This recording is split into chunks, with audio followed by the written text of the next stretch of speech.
Doctor Sitaram Chaudhary, associate professor राजनीति विज्ञान विभाग, राजकीय महाविद्यालय किशनगढ़। आज हम बीए पार्ट फर्स्ट के राजनीति विज्ञान की जो हमारे विद्यार्थी है उसमें एक टॉपिक है, इम्पोर्टेंट है, उदारवाद, जिस पे हम इस वीडियो के माध्यम से मैं मेरी बात रखूँगा, जिस हमारे जो विद्यार्थी है उनके लिए लाभान्वित है कि आज हम जिस माहौल में हम जी रहे हैं या हमारा जो जीवन यापन कर रहे हैं, ये लिबरलिज्म जब से फर्स्ट वर्ल्ड वार के बाद के अंदर जब राष्ट्र संघ की स्थापना हुई, उसके बाद में 1948 में संयुक्त राष्ट्र संघ बना, उसके बाद में पूरे वर्ल्ड के सामने दो स्थितियाँ उत्पन्न हुई। एक कम्युनिस्ट विचारधारा और एक है उदारवादी विचारधारा, जिसको पूंजीवादी विचारधारा भी कह सकते हैं। उदारवाद का जो घर है वो है इंग्लैंड है, और पहला उदारवादी राजनीतिक विचार जॉन लॉक को कहते हैं। जॉन लॉक ने अपनी किताब लिखी ट्रू ट्रीटाइज एंड गवर्नमेंट, शासन पर दो निबंध।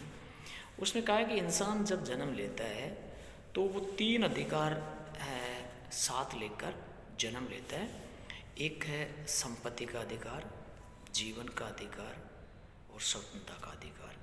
ये तीनों अधिकारों से कोई भी उसको वंचित नहीं कर सकते, चाहे वो सत्ता किसी के भी पास हो। न व्यक्ति वंचित कर सकता है किसी को, न संस्था वंचित करते हैं, न राज्य वंचित कर सकता है। और उसके बाद में उदारवादी अन्य विचारक हो, मिल आया, रूसो है, और बहुत सारे समर्थक विचारक रहे किसी न किसी रूप पे। बाद में आधुनिक विचारकों के अंदर हम एक जॉन लॉक का नाम है द जस्टिस थ्योरी किताब लिखी। उन्होंने कहा समाज एक कड़ी है और इस कड़ी में कुछ कमज़ोर लोग हैं, कुछ मजबूत लोग हैं। जब तक आप इस कड़ी को कमज़ोर लोगों को समय रहते हुए इस कड़ी को ठीक नहीं करोगे तो ये चेन टूट जाएगी। ये एक सोशल थ्योरी उसने दी है। तो उदारवाद का घर इंग्लैंड में, और वहाँ पे जो विधि का शासन है, जो डाइसी है, उन्होंने कहा कि हमारे यहाँ कानून के समक्ष सब समान है। हमारे यहाँ प्रधानमंत्री से लेकर चपरासी तक दोनों ही कानून के सामने बराबर है। और उदारवाद के तीन रूप है, मतलब तीन कैटेगराइजेशन है, तीन नहीं, मैं उसको चार कैटेगराइजेशन मानता हूँ।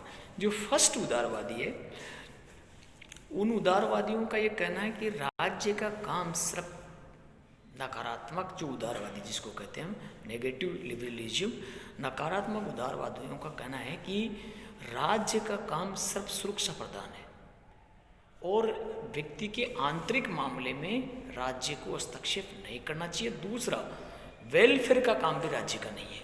राज्य का काम सिर्फ ओनली पुलिस स्टेट के रूप में राज्य का काम है। ये नकारात्मक उदारवादियों का सोच है, उनके सिद्धांत है। और धर्म व्यक्ति का आंतरिक मामला है, राज्य को धर्म के मामले में हस्तक्षेप नहीं करना चाहिए। दूसरा, जीवन यापन करना व्यक्ति का आंतरिक मामला है, राज्य को हस्तक्षेप नहीं करना चाहिए। दूसरा, कोई व्यक्ति क्या खाता है, क्या पहनता है, ये उसका पर्सनल मैटर है, राज्य को इंटरफेयर नहीं करना चाहिए। दूसरा, समानता असमानता ये प्रकृति की देन है और राज्य को इस मामले में कोई हस्तक्षेप नहीं करना चाहिए। इसके अलावा अमीर व्यक्तियों और गरीब व्यक्तियों के जो बीच की जो खाई है, उसको लेकर राज्य को चिंतित होने की आवश्यकता नहीं है। ये नेचर से ही असमानता है और उसको राज्य दूर नहीं कर सकता। ये नकारात्मक उदारवादी के सिद्धांत है। दूसरा, ईश्वर, वो प्राकृतिक सिद्धांतों के समर्थक हैं। उसके बाद में आते हैं सकारात्मक उदारवादी, जिनकी सोच ये है कि राज्य को एक वेलफेयर स्टेट के रूप में कार्य करना चाहिए, एक लोक कल्याणकारी राज्य के रूप में कार्य करना चाहिए, कि राज्य को संपूर्ण जिम्मेदारियां खुद के ऊपर लेनी चाहिए, ये राज्य का दायित्व है। और उसके बाद के अंदर जो हमारे विचारक है, उन्होंने कहा है कि व्यक्ति जन्म से लेकर मृत्यु तक का कार्य या राज्य को अपने हाथ में लेना चाहिए। और ये वेलफेयर स्टेट का कॉन्सेप्ट स्टार्ट हुआ। उसके बाद में जितने भी अमीर व्यक्तियों के ऊपर टैक्स लगाना, गरीब व्यक्तियों का उत्थान करना, उनको रिजर्वेशन देना, उनको उनके लिए मेडिकल फैसिलिटी करना, इसके अलावा बहुत सारी लोक कल्याणकारी योजनाएं लागू करना, और व्यक्ति को जन्म से लेकर मृत्यु तक की जितनी भी यात्राएं हैं वो सारा का सारा भार स्टेट ने अपने ऊपर ले लिया। ये है वेलफेयर स्टेट, सकारात्मक उदारवादियों की। उसके बाद में आया समकालीन उदारवादी। समकालीन उदारवादियों के भी दो रूप हो गए, एक समतावादी और एक स्वच्छंदतावादी। समतावादियों के अंदर जॉन रॉल्स आया। उन्होंने कहा कि समाज में समानता स्थापित करना बहुत जरूरी है। अगर समय रहते आपने समानता स्थापित नहीं की तो ये समाज रूपी चैन टूट जाएगी। ये उनका। स्वच्छंदतावादी विचारों ने कहा है कि नहीं, व्यक्ति को स्वच्छंद छोड़ देना चाहिए, वो ये राज्य को इसकी किसी भी प्रकार का इंटरफेयर नहीं करना चाहिए।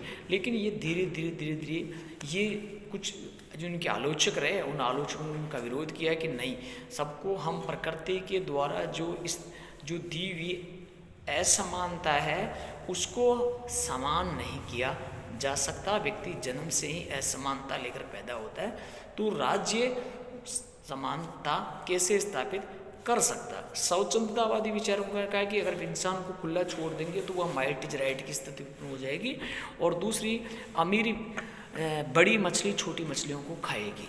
तो इनके भी आलोचक रहे। ये सारे के सारे उदारवाद का एक कॉन्सेप्ट है।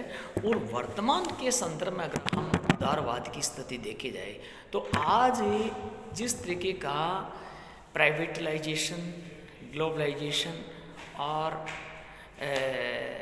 लिबरलाइजेशन की जो थ्योरी चल रही है, उस कॉन्सेप्ट में राज्य अपने जो दायित्व था एक लिबरल स्टेट का, उस लिबरल स्टेट से वापस हाथ पीछे खींचता हुआ नज़र आ रहा, दिखाई दे रहा है। और आज स्टेट बहुत सारी लाइबिलिटीज़ लेने से वो रोके प्राइवेट सेक्टर की तरफ वो उनका जा रहा, प्राइवेट कोऑपरेटिव सेक्टर, प्राइवेट सेक्टरों को दे रहे हैं। तो इससे क्या हुआ कि वापस हम एक नए युग की ओर बढ़ रहे हैं। ये संपूर्ण विश्व के अंदर हमारे को अभी वर्तमान में देखने को मिल रहा है। इसका नतीजा ये हुआ कि आज जो बड़े बड़े कॉरपोरेट जगत की जो बड़ी बड़ी मल्टीनेशनल कंपनियां, बहुत सारी कंपनियों के तो उनका जो सालाना इनकम है, सालाना उनकी जो आय है वो कई राष्ट्रों की इनकम से भी ज़्यादा है।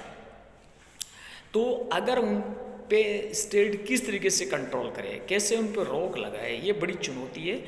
ये सारा का सारा मैंने एक उदारवाद का एक कॉन्सेप्ट आपके सामने रखा। आगे हमारा जो नेक्स्ट वीडियो आएगा उसके अंदर हम इससे जुड़े हुए और भी बहुत सारे जो विचारधाराएं हैं, जो आइडियोलॉजी है, उन पर डिस्कस करेंगे। धन्यवाद।